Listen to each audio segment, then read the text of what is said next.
Hello viewers, আপনারা দেখছেন টেকলাবিটির সাথে আছে আমি ইঞ্জিনিয়ার মাইদুল। আজকে আমরা আলোচনা করব রাফটার আপনি কনস্ট্রাকশন লাইন ছাড়া কিভাবে ড্রয়িং করবেন টেকলাতে। তো চলুন শুরু করি। এর জন্য আমি দুইটা কলাম নিয়েছি। কলাম দুইটার হাইট হচ্ছে যে 5 মিটার করে। তো এইখানে হচ্ছে যে সেন্টার লাইন, আমরা হচ্ছে যে একটা এখন বিম নিব। বিম নেওয়ার পরে কলামের টপে ধরবো একটাতে, টপে ধরার পরে কন্ট্রোল ধরবো। কন্ট্রোল ধরে এই দুই কলামের যে সেন্টার আছে ওই সেন্টার ধরলাম। সেন্টার ধরলে একটা লাইন ক্রিয়েট হলো।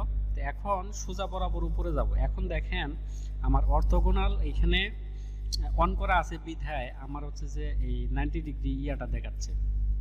ঠিক আছে, যদি না থাকলে মানে কিবোর্ড থেকে যদি আপনি ওস প্রেস করেন তাহলে এটা আবার চলে যাবে। ঠিক আছে, তো দেখেন এখন কিন্তু অর্থোগোনাল দেখাচ্ছে না। ঠিক আছে, তো এখন আবার যদি কিবোর্ড থেকে ও প্রেস করেন তাহলে অর্থোগোনালটা আবার দেখাবে, মানে 90 ডিগ্রি। এখানে মেজারমেন্টও দেখাবে।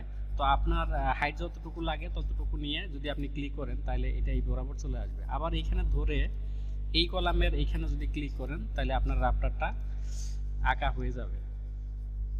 তো কনস্ট্রাকশন লাইন ছাড়া আপনি হচ্ছে যে এইভাবে রাফটার ক্রিয়েট করতে পারেন। আশা করি ভিডিওটি বুঝতে পারছেন। Thank you so much.